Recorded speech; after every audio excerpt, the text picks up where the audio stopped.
FIR दर्ज की जाए। मैं पाकिस्तान तहरीक इंसाफ की कोर कमेटी का मेंबर हूँ, वकील हूँ।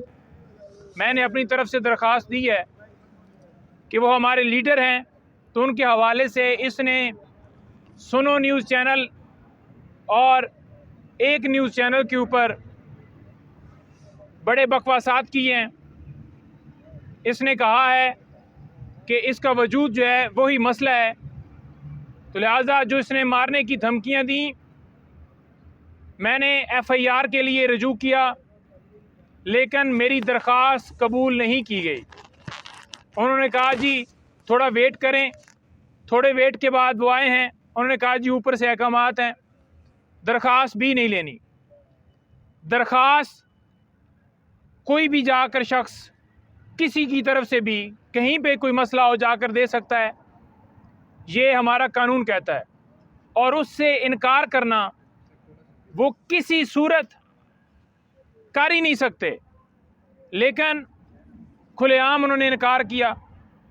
उसके बाद मैं इस्लामाबाद पुलिस की तरफ से एक बनाया गया है साइबर विंग F6 के अंदर, मैं वहाँ गया। मेरे साथ यशवंत यार खड़े हैं, रिजवान शबीर कियानी साहब इस वक्त मौजूद नहीं है, और दीगर हमारे दोस्त खड़े हैं। हम गए और जाकर साइबर क्राइम विंग के अंदर यही दोबारा गुजारिश की कि जनाब उन्होंने नहीं ली, आप ले लें, लेकिन उन्होंने इनकार कर दिया कि जनाब हम नहीं ले सकते। अब मैंने उनको जो एप्लीकेशन है वो SP मुतलका और थाना कोसार के SHO उसको मैंने दे दी है, थ्रू TCS मैंने भिजवाई है, और TCS की रसीदें मेरे पास हैं। अब हम अदालत की तरफ रजू करने लगे हैं। अदालत में जाकर 22 AB की दरख्वास्त देंगे, जहां पर TCS जो की रसीदें हैं वो साथ लगाकर उसके ऊपर मुकदमे के इंदराज के लिए अदालत से इस्तदा करेंगे। आप ये देख लें यहाँ पर कि एक मुल्क के साबका वज़ीर आज़म, मुस्लिम उम्मा के लीडर, सबसे बड़ी पार्टी के सरबराह, उनका अगर मुकदमा उनकी तरफ से दर्ज करने के लिए दरख्वास्त दी जाती है तो उसके ऊपर इनकार किया जाता है, ठुकराया जाता है। तो आपका, मेरा या किसी आम बंदे का अगर इसी तरह से कोई उसके साथ कोई भी हादसा हो जाए तो उसके साथ क्या दादरसी है। आज साइफर केस के अंदर इस्लामाबाद हाई कोर्ट में इस्तदा है कि जनाब इससे पहले भी बड़े बार बार बहाने बनाए गए। कभी प्रोसिक्यूटर का पेट खराब है, कभी अदालत छुट्टी पर है, कभी बेंच लग रहा है, बेंच टूट रहा है, कि इमरान खान साहब को इंसाफ दिया जाए। जितनी जल्दी तेज़ी से खान साहब को सज़ाएं सुनाई गई हैं, 4 अदालतें जेल में जाकर लगी हैं। जब सस्पेंशन का मामला हो इस्लामाबाद हाई कोर्ट में या किसी कोर्ट में, तो फिर क्यों लटकाया जाता है। इसी तरह मैं ये कहूँगा कि सिविलियन का मिलिट्री ट्रायल किसी कानून के अंदर नहीं आता। आम लोगों के ऊपर मिलिट्री ट्रायल किया जा रहा है। मिलिट्री की कस्टडी के अंदर जो हमारे लोग हैं, उनकी फैमिलीज़ के ज़रिए हमें ये इतला मिली है कि उनके ऊपर शदीद तशद्दुद किया जा रहा है, जो किसी कानून, किसी कायदे के अंदर नहीं आता। कि आप किसी के ऊपर अगर मुकदमा आपने बनाना है तो वो भी कानून के अंदर रह के, लेकिन किसी के ऊपर तशद्दुद करना, उनको तोड़ना, उनके खिलाफ बयानात लेने के लिए कि वो बयानात दें खान साहब के ख़िलाफ़, या PTI से लातलकी या खान साहब के ख़िलाफ़ या PTI के ख़िलाफ़ स्टेटमेंट दें या कोई प्रेस कॉन्फ्रेंस करें, तो इसके ऊपर चीफ जस्टिस ऑफ पाकिस्तान बैठे हैं।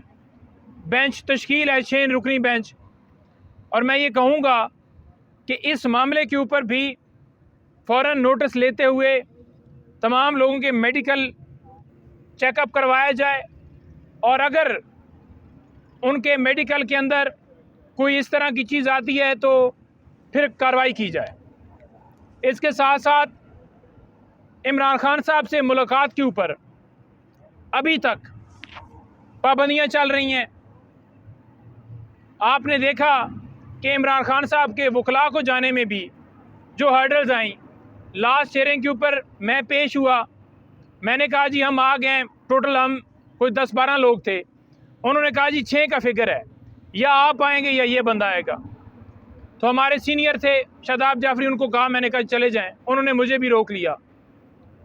इस्लामाबाद हाई कोर्ट में मैं और हमारे दीगर मेंबरान मज़ीद, यानी कि आपने देखा कि पहले भी हमने पटिशन दायर की हुई हैं, मज़ीद हम पटिशन दायर कर रहे हैं जिसमें हम ये इस्तदा करेंगे कि इमरान खान साहब से तमाम लीगल टीम की और जितने हमारे लोग पॉलिटिकल लोग हैं, रहनुमा हैं, उनके ऊपर क्यों पाबंदी है। तमाम मीडिया के लोग आप सारे जाएं, सारे उनके वर्कर्स उनसे मिलें, तो वो पाबंदी ख़त्म कराने के लिए, खान साहब से मुलाकात करने के लिए हम दरख्वास्त देंगे। सुपरिटेंडेंट अडयाला जेल इस वक्त बिल्कुल बदमाशी के ऊपर उतर आया है। मैंने अदालत को कहा था कि उसके ख़िलाफ़ तौहीन अदालत की कार्रवाई की जाती है, लेकिन उसकी सैलरी अटैच करके उसकी गिरफ्तारी डालकर अगर कोई इस तरह का प्रोसेस किया गया तो तब जाकर उसने कोई हुक्म मानना है। आज भी वो अदालत में पेश नहीं हुआ, अदालत ने बुलाया हुआ था। आज भी खान साहब की वीडियो लिंक के ज़रिए हाज़िरी नहीं लगाई गई।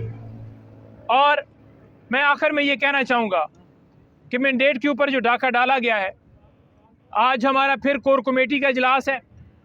मैं अभी यहाँ से निकल कर कोर कमेटी की मीटिंग अटेंड करूँगा। और लास्ट टाइम भी हमने इस हवाले से एहतजाज रैलियों और मैंडेट की वापसी के हवाले से बात हुई थी। आज मज़ीद कोर कमेटी के सामने ये सारी चीज़ें रखी जाएंगी और आपके सामने लाएअमल आएगा कि पूरे पाकिस्तान में इंशाअल्लाह ताला हम हज़ारों नहीं लाखों की तादाद में हर हल्का, हर सूबा, हर गली, हर मोहल्ला जब निकलेगा तो फिर इंशाअल्लाह ताला कप्तान की रिहाई भी होगी, अवाम का मैंडेट भी वापस होगा, मुल्क के अंदर कानून की बालादस्ती भी होगी और जिसको अवाम ने मुंतखब किया है वो इक़्तिदार में आएंगे।